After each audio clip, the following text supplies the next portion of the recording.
Hello you, it's me.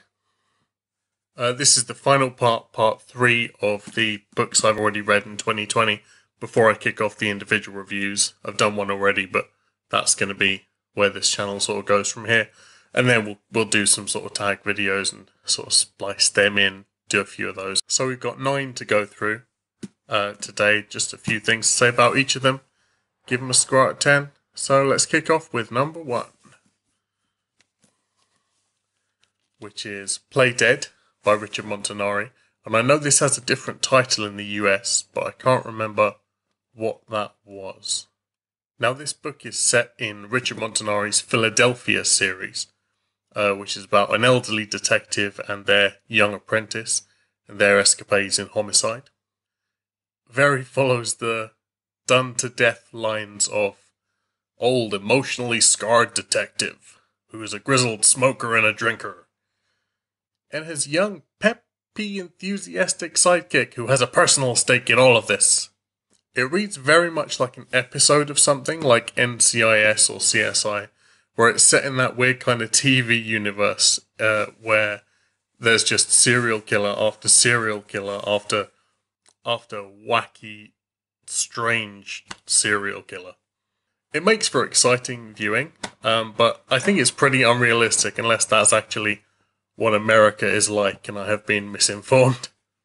This one is based around the pursuit of a magician escapist serial killer who kills according to a set of antique magic acts. I was bought this, and I didn't realise when I picked it up that it was actually part of the Philadelphia series. And I do feel that you sort of have to read the rest of them because there is so little in here in the way of character development. It's very 2D. But I feel like if the sort of characters have been explained in previous books, then this would kind of feel okay. But as a standalone, it's a bit plain. Not a lot to say. Zany, braggy, monologue-y villain. Felt like the episode of a TV show. Pretty lame. 3 out of 10. Number 2, Star Wars Aftermath by Chuck Wendig. This is the first one I've read, a Star Wars novel I've read in the new canon that sort of follows on from episode 6 recently. Because I know when the original 3 films came out, there were a lot of novels set after episode 6 that have now been dismissed as not canon, but I have read a lot of those. But this is the first one in the new canon I've read. It's set between 6 and 7, episode 6 and 7, the movies, and it's after the fall of the Empire, but before the rise of the First Order, where the Empire is sort of in splinter groups, and each of them are jostling for power, really in denial about the state of things, and each of them is trying to exert control over a small portion of the galaxy. This one's about a group of people drawn together sort of by determination against the Empire, or what's left of the Empire, on a pretty small backwater world. There were good parts in this. There were good fight scenes, interestingly choreographed, and chase scenes as well. There's always some good chase scenes in Star Wars, but ultimately this was quite disappointing. It is the first in a trilogy. I will read the other 2 because there were a couple of characters in the main group that I did like, and I'd like to see what happens to them. All the rest, though, were very 2D and quite boring. I am always a bit annoyed, almost, by Star Wars in the sense that it's such a rich universe with so many weird and wonderful races. Such a huge amount of world building has gone into that. And every single film / TV series, with the exception of a few characters, is very sort of human-centric, like sci-fi racist, with the exception of sort of B characters and background characters. And I know it's the Skywalker saga, but I'd like to see a bit more of what actually exists out there in relation to main stories. I mean, these races in the universe do have really well thought out cultures. So, I mean, I've read the encyclopedias as a kid, and there is a hell of a lot they could draw on for story. But it really is never explored, and with the exception of Ahsoka from Rebels, it's just human, Wookiee human. And I mean, gets a bit old. There's a lot out there, let me see it. It's sci-fi, man. Give me some aliens. Yeah, meh, very plain. It was plain. But it's Star Wars, which I like, so 5 out of 10. Number 3, Beneath the Rising by Premee Mohammed. I think it's Premee. Sorry if I'm saying that wrong. This book is about a guy who is friends with a child genius. This genius invents an almost magically good power source, the development of which has actually been influenced by forces outside of our universe, outside of our reality, and the end goal is to use it for nefarious purposes. And it's sort of their quest to stop these baddies. While I'm not a fan of holier-than-thou, all-powerful, godlike protagonists, I am equally not a fan of protagonists with absolutely no redeemable qualities. If your main character is gonna suck, then at least make them funny or witty or interestingly mean or an unapologetic anti-hero. Main character in this one, while I understand why he grew up the way he did, was just absolutely unbearable in every way. Whingy, bitter, just resentful of the other characters, which really didn't help them gel as a team. I do get that it was a book that was meant to be written from the point of view of a sidekick. And while I can appreciate that, I feel like you do have to keep it going as an interesting story and keep them as an interesting character that the audience can empathise with. The whole thing, I felt, was... It would have been okay. The whole thing was a sort of build-up to the main character breaking out of the behavioural trend of being a baby, basically, and becoming stronger and saving the day as a stronger person. But in the climax of the book, it was like, oh yeah, I've had enough. I've got to clam up and get on with this. I'm gonna be a man. And then the day was saved by them going back to their original baby behaviour and being a simp. Like, boom, that's what was needed after all. We just needed a whiny baby. I don't know. I feel like I'm bitter about it because it's clearly meant to be a book that draws from the Lovecraft mythos. And there are so many books that do that better. If you haven't read Brian Lumley's The Transition of Titus Crow, the series of that, read that because it's the best Lovecraft thing that Lovecraft didn't write. This felt like supernatural edition of National Treasure, which hinted at a lot of things, didn't really explore the things it could have explored, unless they're planning on doing a follow-up series to this, which it doesn't really feel like. Pretty lame. Bit poo. 4 out of 10, but only because some of the monsters were pretty cool. Number 4, Bone China by Laura Purcell. This is set sort of in the Victorian period, maybe a bit earlier, and follows a wanted woman fleeing London who takes up residence as a housekeeper and a maid and a medical staff for a woman who is a sort of a mentally damaged recluse, a very old woman, who lives in a mansion in Cornwall with some very unusual staff. It flits between that time period and the old woman as a young girl, where she was a medical apprentice to her father, who worked in the caves nearby, using them as a place to treat people who were afflicted with consumption. And at the same time, it draws in elements of Cornish folklore as well, which is fantastically cool. One thing I really liked about this book is that the emotions and the states of the characters in the present, i.e. the Victorian bit, were explained more and more as the book went on, as we jumped back in time and saw how things were unfolding in the past and how they led up to the state of the present. However, the experiences which are integral to understanding stuff that's going on are 99% aimed at the reader and only 1% explained to the people in the present. So I feel like their actions, the main character, her actions would have been realistic if she had been reading the chapters of this book that I was reading as well, but she wasn't, and it made her motivations and reactions to things seem a bit weird.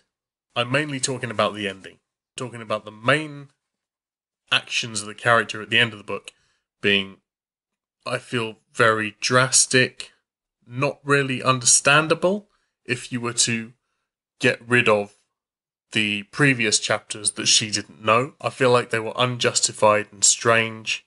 It felt like her fleeing London was unnecessary and just included in the book so that she could be pushed in a certain way at the end without the reader going, what? Why did she do that? But it still really did feel like that. Saying that, I really enjoyed the past sequences. I would have been totally over the moon with a book purely about a young woman working as a medical apprentice in Cornwall in the caves, without the whole future bit and tying it off at the end very weirdly. But when do we ever get what we want? So, it had good bits. 5 out of 10. Number 5, The Outsider by Stephen King. This book is about somebody who is placed at a murder scene by both witnesses and DNA, the murder of a child, but has an airtight alibi that places them sort of miles away with witnesses that can also place them there. So it's impossible that he could have done it. It's about the detectives working the case, trying to essentially understand how a man can be in two places at once and whether he is innocent. To me, this really felt a lot more like classic King than a lot of his more recent stuff like Elevation or Sleeping Beauties. Given that this actually did come out, I think, a year or two ago, and I am a bit late in reading it, it had a similar feel to me as Needful Things, which I also really liked.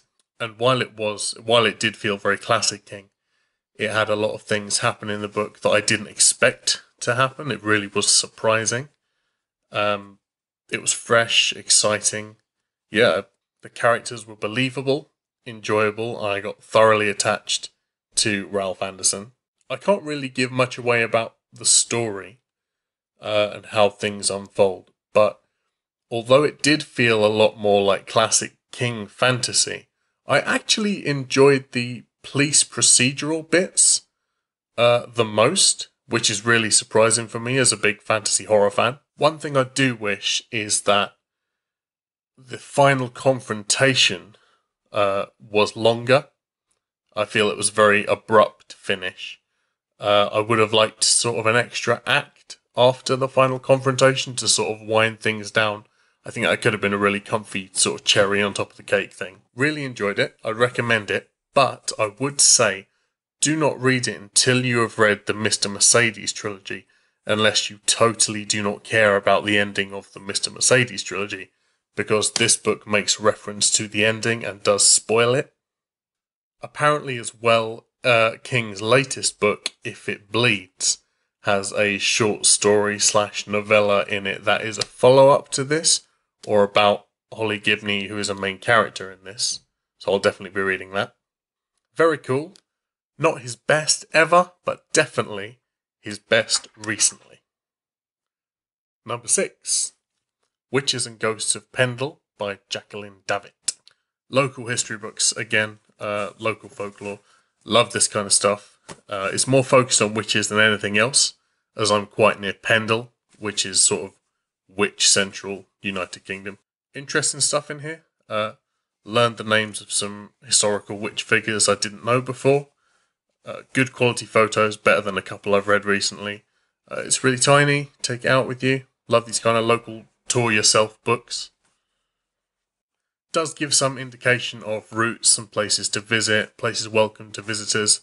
I'm a big fan of stuff like this, but I do really wish for some that were local guides, but a bit more niche. 6 out of 10. Number 7, Canal Dreams by Iain Banks. Another crap Banks book. What's going on? Hopefully, though, I'm getting all the rubbish ones out the way, and there's only going to be good ones left for me to read that I haven't read yet. This is about a cellist who is afraid of flying and is passing through the Panama Canal on her boat journey to Europe and through a sort of combat zone on the way and getting caught up in a skirmish that's going on there. This book was boring. A lot of the development that we saw was unnecessary. The only bit of development that was at all plot integral was main character, no like fly, boats only, which placed her in the war zone, and that's pretty much it. And I think too much of the book was given to the history of her not liking flying. Yeah, not great. Yeah, I won't read it again, but it's a Banks that I can tick off the list. 3 out of 10. Not an awful book. Definitely his worst that I've read. Number 8. Mythago Wood by Robert Holdstock. Oh, wow. This book is about a guy who comes home from having fought in World War II to find that his brother, who stayed behind, has become obsessed with the woods on the family property that basically turned their father insane and drove a huge wedge between him and the rest of the family. They slowly discover that basically everything their father believed about the forest was true, and that inside the forest, time and space both dilate, so that while you can walk around the edge of the forest in a day, once you enter it, it's a weeks-long trek to the centre of the forest, which is a sort of drain or gateway to somewhere else. And there are some directions in the forest where you can get turned about and end up walking pretty much indefinitely. The forest has magical qualities. It manifests incarnations of semi-almost mythical figures from what Holdstock refers to as the racial subconscious of the people who enter the wood. These can exist in different iterations as the images change over time in what people believe the stories they're told. And an example of this is different versions of Boudica existing simultaneously in the wood, and she's quite story integral. So these two brothers are sort of sucked into a quest and are forced to journey into the wood. This book is so important in the history of English fantasy fiction, and you can really feel that as you read it. You can see its influence in later books and movies. I feel like there are elements of it that crop up in stuff like Roald Dahl's The Minpins or Spiderwick Chronicles, and really, really honestly, even, I believe, Princess Mononoke. Also, something impressive, there are elements in this book of psychology and sort of brain anatomy that a friend of mine who has a psychology degree pointed out would have been really, really groundbreaking to be included when this book was written, even if it's not fully accurate now. Yeah, fantastic. There are a lot of things I would like to discuss, but I really can't without spoiling the plot and giving away elements of the storyline. I've only read this one in the series, which is book 1. After I've read the rest and done individual reviews, I'd eventually like to do a full review, dedicated review video to the series that is not a spoiler-free one, where I can go through and really talk about some of the amazing parts of these books. So I'm going to give this 8.5 out of 10, mainly because I am hungry for more. So that's it. We're all caught up. All the videos, hopefully, that come out from now. Well, this is the plan anyway. The videos that come out from now are going to be singular book reviews. They're probably going to be a hell of a lot shorter than this. They probably will. I'll probably try and keep them spoiler free. But if there are any books or series or tag videos or stuff that I feel really strongly about that I would like to discuss, or stuff that I'm reading for a second time and looking at in a different way, then obviously I'll go through it and do a this contains spoilers, but let's have a proper talk sort of review. If there's anything that you think I should read, pop it in the comments below. Please like and subscribe for more, because there's more coming. I've already got 2 books that I've finished reading this week that I'm going to be filming review videos for today or tomorrow, and hopefully they'll not be long being uploaded. That's it. So hope you're doing alright in isolation. Thank you very much for watching, and I'll see you soon.